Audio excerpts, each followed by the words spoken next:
Ça a été l'occasion, une fois encore, de faire part de notre condamnation sans appel de cette tuerie, de cette barbarie donc, qui endeuille la France, qui endeuille l'humanité. Et c'est aussi le moment qui nous est offert pour rappeler la position constante des instances représentatives de l'islam en France et à La Réunion en ce qui concerne la condamnation, le fait que l'on ne peut pas tuer, l'on ne peut pas commettre autant de crimes abjects au nom de la religion et au nom de Dieu. Nous avons la chance à La Réunion d'avoir un islam qui est solidement ancré dans le paysage, historiquement depuis 1850, organisé depuis la fin du 19e siècle, des organisations représentatives, une bonne gestion des mosquées. Nous ne faisons allégeance à aucune autorité, que ce soit étatique, islamique ou autre étrangère.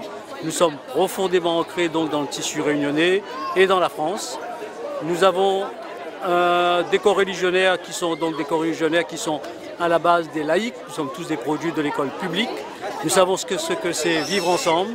Alors il est certain qu'à un moment où il y a l'Internet qui dépasse les frontières, il y a un moment où on ne maîtrise pas tous les flux migratoires, qu'il peut y avoir des risques.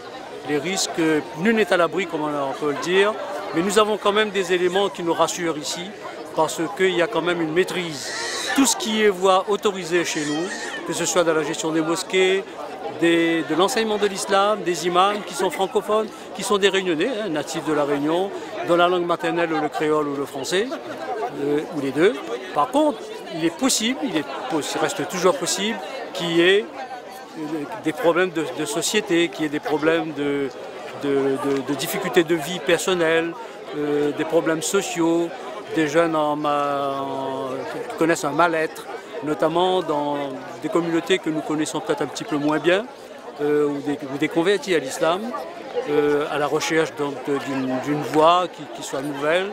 Là, nous avons quand même un peu plus de mal, mais s'il y a des choses qui se passent, ça ne se passe pas dans nos mosquées, c'est au contraire en dehors des mosquées. Pour ce qui nous concerne, et pour ce qui concerne le Conseil régional représentatif du culte musulman, nous sommes en étroite liaison avec les services de la préfecture, avec l'administration, avec les instances, donc des organisations de sécurité, non pas pour faire de la délation, mais au moins pour attirer lorsqu'il y a des risques, il y a des dérives possibles, parce qu'il peut y avoir des cas individuels, problématiques en termes sociaux, où il faut un peu de prévention, un accompagnement, ne pas laisser le jeune un petit peu tout seul, parce que sinon il serait vulnérable.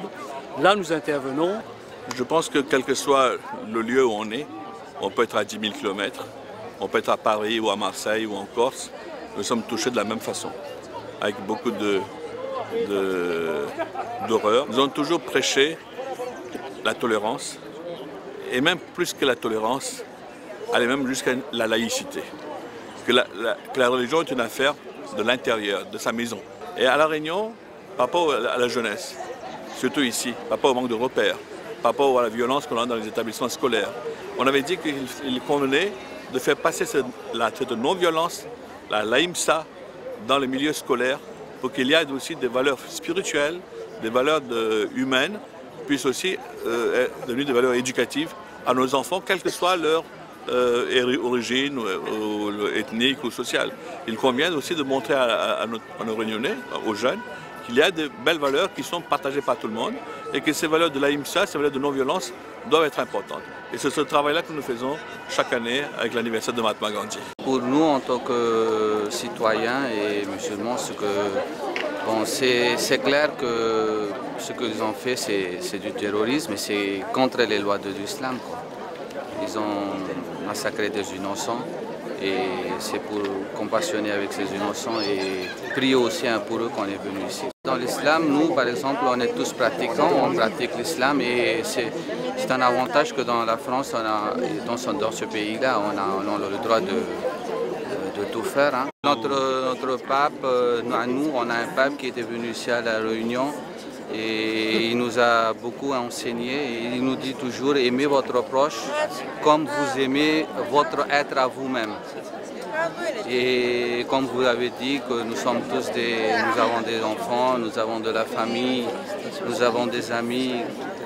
Et personne ne voudra que quelqu'un vienne et nous tue en plein jour, quoi. L'islam est très soucieux de son prochain et d'ailleurs, à cette fin, il y a aussi un verset du Coran qui dit que si vous sauvez un innocent, vous sauvez toute l'humanité. Si vous tuez un innocent, c'est comme si vous tuez toute l'humanité. Donc l'islam authentique est un islam humanitaire. Je crois que la meilleure arme et la meilleure façon aujourd'hui d'agir afin d'éviter tout amalgame, c'est par son attitude, par son comportement et de manière éducative justement, non seulement essayer de prôner ces valeurs, mais d'intégrer en soi ces valeurs. Et si aujourd'hui nous sommes présents ici, c'est justement pour affirmer haut et fort que nous sommes des musulmans et de surcroît des musulmans chiites qui désapprouvant de manière ferme et totale et sans embâche ce genre d'actes abominables, parce que ce que nous prônons et nous intégrons, c'est justement le contraire, c'est-à-dire que toute l'humanité doit vivre sous l'aune de la tolérance et de l'unité.